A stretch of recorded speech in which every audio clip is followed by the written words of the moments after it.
I'm Zahir, Kelvin, Abdullah, and this is Nightline. The top stories. Iran and Hezbollah intensify retaliatory strikes on Tel Aviv with missiles and rockets. And Prime Minister urges solid education for youth to prevent radicalization. After a week of conflict in the Middle East, there are still no signs of the crisis easing. Iran's Islamic Revolutionary Guard Corps, or IRGC, has launched its 23rd wave of attacks in retaliation, striking targets across the region. Tehran says all 3 ballistic missiles fired successfully hit targets in Tel Aviv.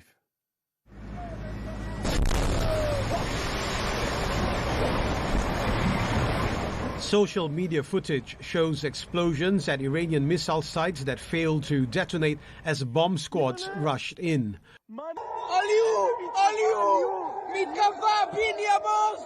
Missiles were also reportedly fired at Ben Gurion Airport and military installations in Haifa. Israeli sources reported that Hezbollah fired multiple drones and missiles into Israeli-controlled territory. In Iran, casualties from Israeli attacks have risen to over 1,330, with hundreds more injured. In Israeli-controlled areas, the death toll remains at 11, with more than 20 injured as rescue operations continue under the rubble. Israel has also reported damage to approximately 40 buildings. Meanwhile, U.S.-Israeli strikes continued across multiple locations in Iran, targeting sites believed to be of military interest. Powerful explosions in western Tehran were followed by flames and thick smoke rising from Mehrabad International Airport. Israel reportedly hit military facilities and infrastructure, while the city of Isfahan and 7 surrounding towns also came under attack. At least 8 people have been killed as rescue operations continue.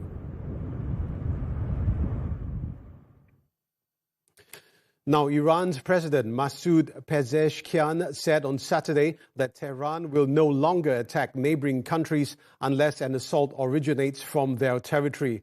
The Iranian Interim Leadership Council approved the motion on Friday. تصمیمی که ما دیروز در شورای موقت رهبری ما گرفتیم این تصمیم به نیروهای مسلح گزارش داده شد که از این به بعد نباید به کشورهای همسایه حمله بکنن به یا موشک بزنن مگر اینکه از اون کشورها بخوان به ما حمله بکنن. The president also apologized to the Gulf nations for the strikes that took place in recent days. Saudi Arabia, Qatar, the UAE, Kuwait, Bahrain and Oman have been targeted due to the presence of U.S. assets within and around their borders. Back home, Prime Minister Datuk Seri Anwar Ibrahim has reminded the public to manage their finances prudently in view of global economic uncertainty following international conflicts. He said wars in several regions, including in West Asia, have had a direct impact, particularly on rising oil prices, transportation costs, and the prices of food and fertilizer. Anwar explained that global oil prices have surged sharply, while key international trade routes such as the Straits of Hormuz have been affected, causing transportation costs to soar. Jadi sementara keadaan sekarang terkawal, saya bertanggungjawab mengingatkan rakan-rakan supaya cermat, tak boleh simpan-simpan dalam bulan puasa raya, jangan boros antara. Kerana kita belum dapat jangka keadaan ekonomi berapa lama boleh bertahan. Anwar added that the government is working to maintain economic stability, including measures to mitigate the impact of rising prices. Earlier, Anwar said Malaysia has expressed its sympathy and solidarity with the people of Iran in the wake of the U.S.-Israel attacks that have claimed many lives, including Iran's Supreme Leader Ayatollah Ali Khamenei and 165 school students in Tehran. The message was conveyed by the Prime Minister during a telephone conversation with Iranian Foreign Minister Said Abbas Araghchi on Friday. In a Facebook post on Saturday, Anwar said Malaysia had stated its firm position against any military action that violates the sovereignty of a nation. He also voiced a deep concern over the implications of a prolonged conflict on global peace, stability and prosperity. Both leaders further stressed the urgent need to de-escalate tensions while strengthening diplomatic efforts.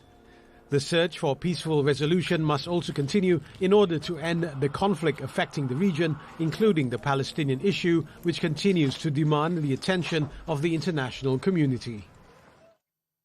The government has approved in principle an evacuation plan to bring home Malaysians from high-risk zones in the Middle East, which can be activated at any time if the situation worsens. However, Foreign Minister Datuk Seri Muhammad Hassan said the plan will only be triggered if absolutely necessary. Kita apa-apa berlaku, kita tak perlu lagi nak tunggu kabinet, tunggu minggu depan, kita boleh trigger cepat mungkin. Dan Majlis Keselamatan Negara bersama dengan Kementerian Luar dan agensi-agensi lain bersama-sama memantau keadaan ini. Muhammad also said that Wisma Putra will continue to issue regular updates on the situation in the Middle East to keep the public informed. Malaysians who have managed to secure flights home are also urged to inform Wisma Putra of their travel plans. So far, 2,367 Malaysians are reported to be stranded in locations such as Jeddah, Qatar, Oman and Abu Dhabi.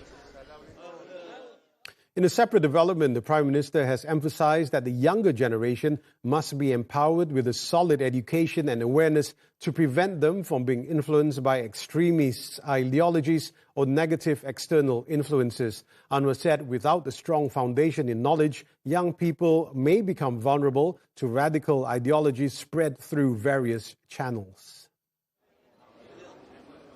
The matter was raised by Anwar following the emergence of a group of youths found to have been influenced by propaganda from extremist groups abroad. Satu kelompok anak-anak muda 18-19 tahun terpengaruh dengan hasutan luar ISIS yang nak buat Islamic State. Ajar bagaimana bikin bom. Saya syukur kepada Allah SWT. Pertama, keadaan masih terkawal. Kedua, polis dan PDRM yang cekap mengenai pasti. Tetapi jangan kita alpa dan cuai. Anwar said this in his speech when launching the new Mengkuang TT Mosque and the Nuzul Al-Quran celebration at Pematang Pau, Pulau Pinang on Saturday. He also reminded the public not to take for granted the peace and stability currently enjoyed in the country. On Friday, it was reported that Bukit Aman had detained 6 local individuals, including 3 minors, suspected of involvement in terrorist activities linked to the IS group. Inspector General of Police Datuk Seri Muhammad Khalid Ismail said the suspects had planned to attack police stations and other public facilities. The top cop also revealed a worrying finding: early radicalization of teens through digital platforms, including online games popular among children such as Roblox. Meanwhile, the Prime Minister said the history in the Quran should not be taken lightly, as it provides important lessons to guide humanity and society in addressing current challenges. In a Facebook post for Nuzul Quran on Saturday, Anwar said Allah's words should not be taken lightly. Instead, they should serve as guidance to improve the human condition by drawing lessons from past experiences. He noted that Ramadan is not merely a time marked by the routine of fasting, reciting the Quran, and performing Taraweeh prayers. Rather, it also commemorates the momentous revelation of the divine message, a miracle with extraordinary transformative power. Anwar said the Quran fulfilled its purpose by strengthening faith, honoring humanity, and recording the mission of reform through historical accounts of the struggles faced by the messengers and prophets, serving as guidance for humankind.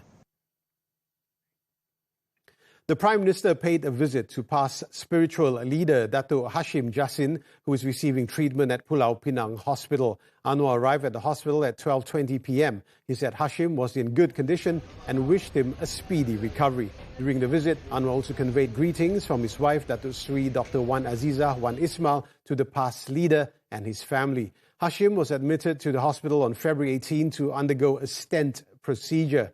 At the same hospital, Anwar also visited a nurse involved in a road accident while commuting to work. Before leaving, he received updates on the hospital's ongoing facility upgrade project.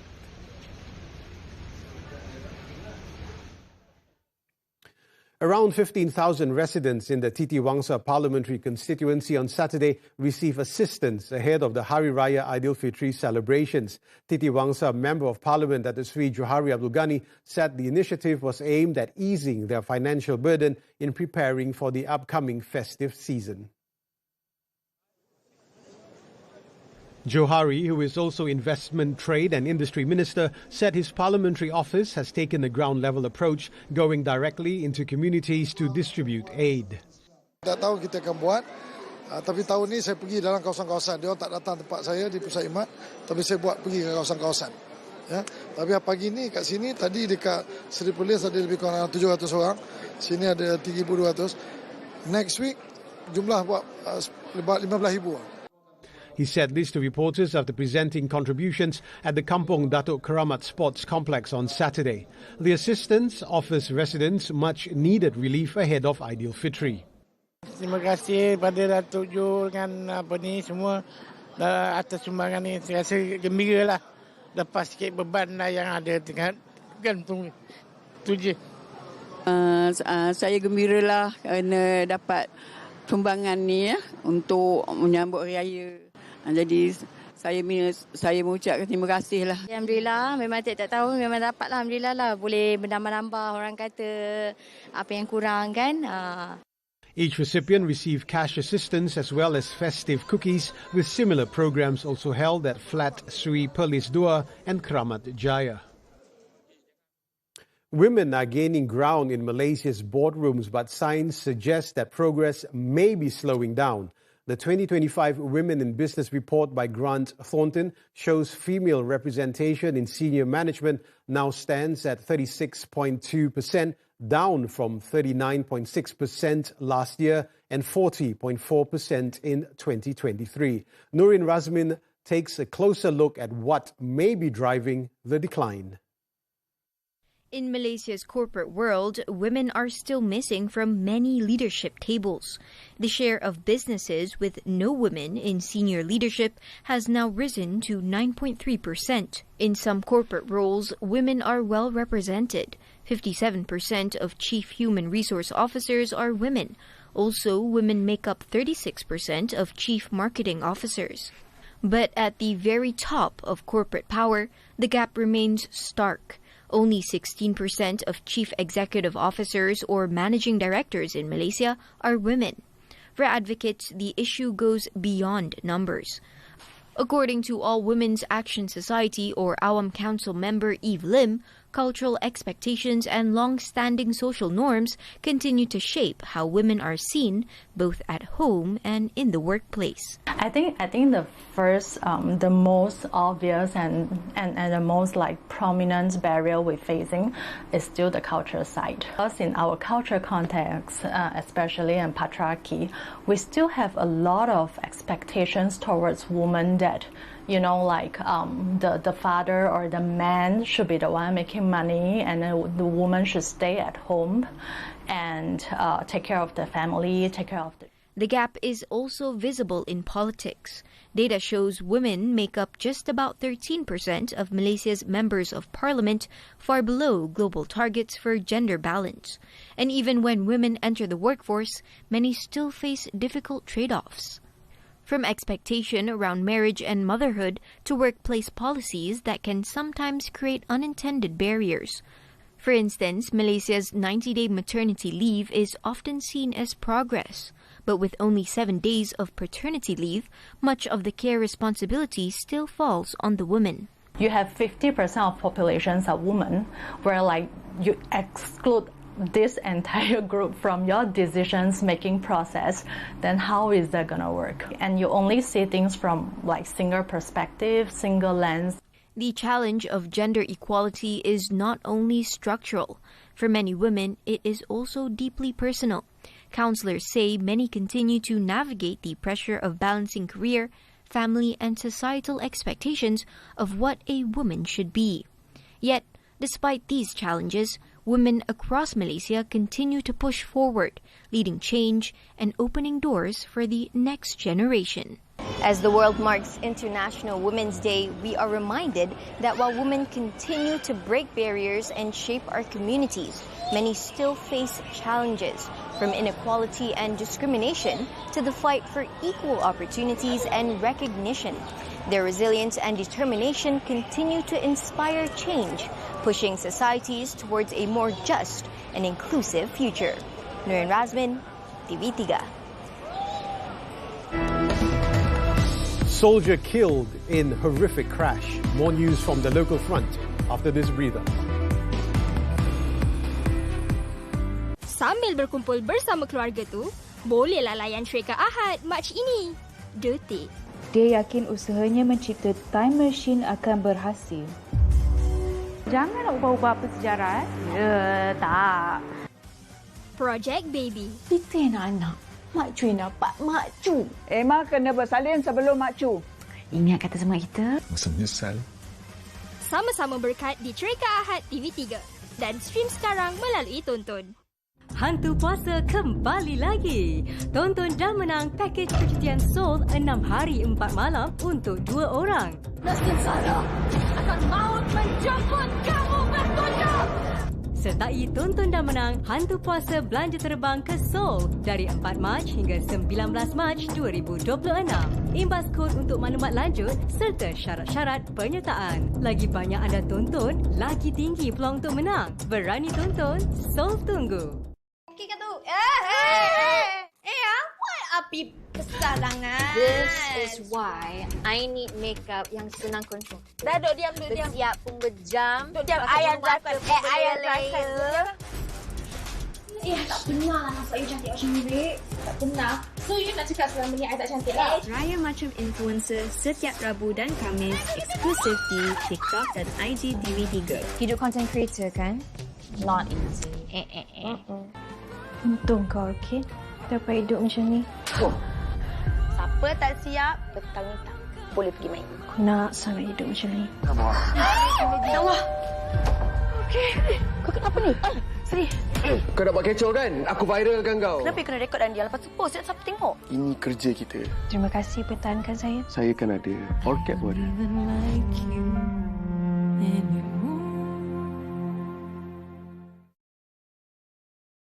Welcome back. A homeless man in Butterworth, Pulau Pinang, endured a perilous ordeal trapped in a 5-meter deep well for 2 days before being rescued. The incident occurred near Jalan Teluk Air Tawar on Saturday. The Fire and Rescue Department said an emergency call was received at 5:29 p.m. and personnel from the Butterworth station were dispatched to the scene. It is believed the 63-year-old victim had fallen into the well while attempting to bathe. Upon arrival, firefighters found that the man had already been pulled out of the well by members of the public. The homeless man, who suffered minor injuries and exhaustion, was fortunate that the water level reached only chest height, which likely contributed to his survival. The victim was given initial treatment at the scene before being taken to Seberang Jaya Hospital. In Sarawak, a 9-year-old boy was found burned to death following a pre-dawn fire that destroyed a house in Taman Sentosa Indah Sri Aman on Saturday. 5 other people were also injured in the incident.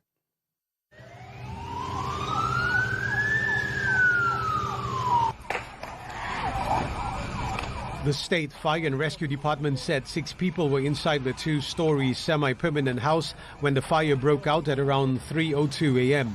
Firefighters from the Sri Aman Fire and Rescue Station were dispatched to the scene to battle the blaze. After the flames were brought under control, firefighters discovered the charred remains of a child identified as Ahmad Arfan Shah on the upper floor of the house. A 41-year-old woman and a 65-year-old man sustained severe burns on their bodies and were taken to the Sri Aman Hospital. 3 other victims, including 2 teenagers, suffered burns to their legs and were sent to the same hospital by members of the public. The house was completely destroyed in the blaze, with 3 vehicles also damaged. The cause of the fire and the total losses are under investigation. Elsewhere, in Malacca, a 25-year-old soldier was killed in a horrific collision with a 10-ton lorry in Kampong Lendu, Alugajah on Saturday. The crash, which occurred at around 10 a.m., left the vehicle badly damaged with the victim pinned in the driver's seat. Videos of the crash have been circulating online, including dash cam footage showing the moment the car collided with the lorry along Jalan Lendu before veering off the road. The Malacca Fire and Rescue Department said it received an emergency call at 10:10 a.m. and immediately dispatched 8 personnel to the scene. Upon arrival, firefighters used special equipment to extricate the victim. He was, however, pronounced dead at the scene by Health Ministry personnel. The body has been handed over to police for further action, and the incident is being investigated under the Road Transport Act. A 29-year-old man has been arrested after a video went viral on social media showing the individual drifting dangerously in a luxury car on the road to Genting Highlands in Pahang. The 14-second clip had been circulating on TikTok since last Monday, showing the vehicle drifting left and right on a bend en route to Genting Highlands, endangering other road users. Bontong Police Chief Superintendent Zahir Muhammad Kaha said the suspect was arrested on Friday when he turned up at the district police headquarters. Initial urine tests on the suspect returned negative results. The suspect's car was also seized for further action. The case is being investigated under the Road Transport Act for reckless and dangerous driving. Over in Negeri Sembilan, the remand order against a television actress and her husband have been extended by another day to assist in an investigation into a 1.5 million ringgit land fraud case. Seremban Police Chief Assistant Commissioner Azhar Abdul Rahim said the couple, aged 41 and 35, will remain under remand until Sunday. So far, the suspects are believed to be linked to 3 separate cases involving 3 different victims in the state. The duo were arrested last Wednesday at the Tafiz School in Hulu Langat, Selangor, where they were believed to be hiding. They are being investigated under the Penal Code for cheating, which carries a jail term of up to 10 years, caning, and a fine upon conviction. Police initiated the probe in January after a 56-year-old businessman lodged a report claiming the couple had duped him into purchasing land in Cheras, purportedly granted by the state government. 8 dead as tornadoes tear through Midwestern US. The details when Nightline returns. Guys, untuk episod 3 ni kita berjaya buat menu viral tau. Simple apa? Banyak betul bahan-bahan nak guna ni. Simple dengar Okey, nasi goreng kicap bersama sate kebab. Saya kalau pergi pasar Ramadan, saya order roti john dan saya akan kata, nak sos lebih bang. Macam tu. Walaupun kita dah berkahwin agak lama, usaha effort nak ambil hati ayah tu kena ada. Mai dah sediakan semua dah Mai ya. Saya masak semua tau. Jangan lupa saksikan resepi serasi hari Ahad pukul 3 petang di TV3 ataupun stream melalui Tonton. Aku ni dengar macam-macam pasal anak kau tu. Takkan aku tak dengar. Kita apa? Apa siapa? Macam-macam lah. Pontes sekolah lah. Gaduh dengan orang tu. Gaduh dengan orang ni lah. Pergi mandi. Tergunjung sana. Pergi shopping mall. Macam-macam lah. Apa kat dunia ni yang duit tak boleh beli? Cinta. Mungkin. Tapi juga nak tahu tak? Banyak orang hilang cinta sebab duit. Macam mak bapak you lagi. Siapa yang kau kawan ni? Sampai jadi kurang hajar macam ni. Saya sibuk lah. Dan tak lawan nak berkawan dengan siapa. Kau cakap apa? Okey atau? Pekak. Macam Jap. Langkah nak Husna. Bukan langkah mayat aku dulu. Abah cuma nak Husna balik dengan Abah. Kau dengan perempuan mandul tu dekat rumah tu yang kuat membebel tu bukan mak bapak aku dah. Mak bapak aku dah mampus. Husna!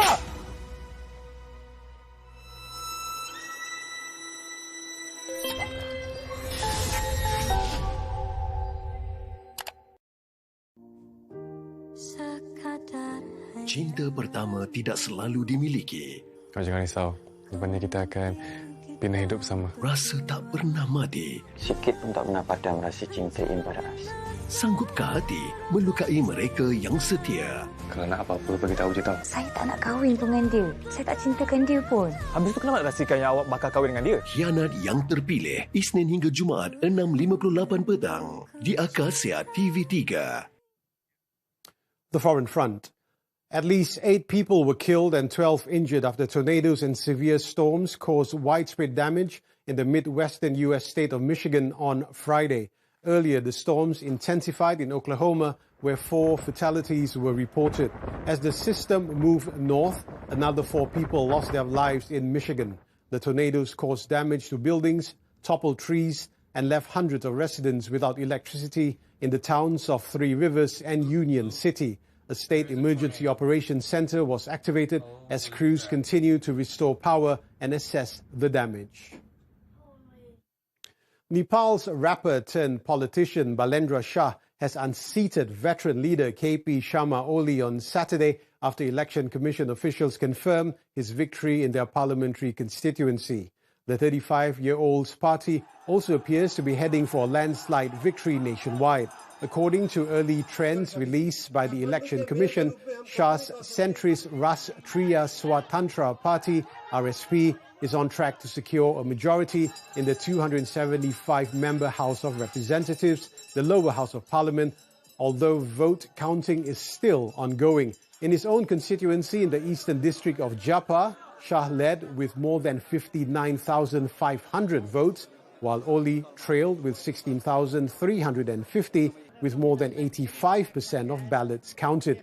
By Saturday evening, 76 results had been declared, with the RSP party winning 61 seats, the Nepali Congress 9, and Oli's Marxist Party just 3.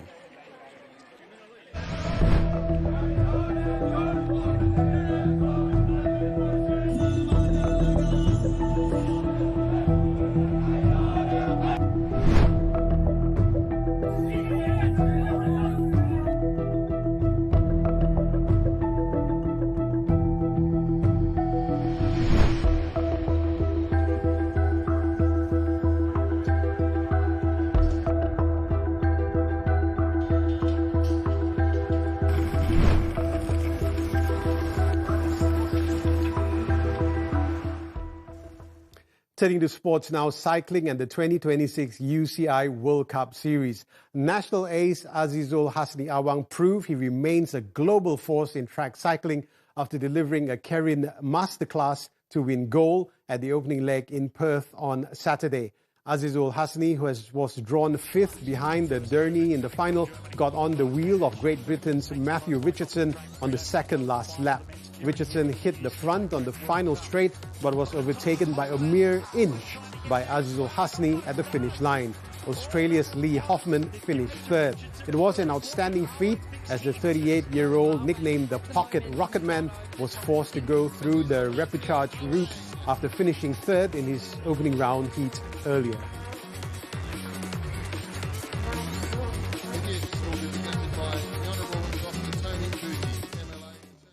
On to football, the Super League. Kuching City FC put on an impressive performance on Saturday night, securing convincing 2-0 victory over Sabah FC in the highly anticipated Borneo derby. Playing at the Sarawak State Stadium, Kuching struck early with How Pedro firing them into the lead just 5 minutes into the match. The home side never looked back, and Petrus Shitembi later sealed the victory in the 26th minute, ensuring a 2-0 triumph that propelled Kuching up to 3rd place with 37 points, just 1 point behind Selangor FC.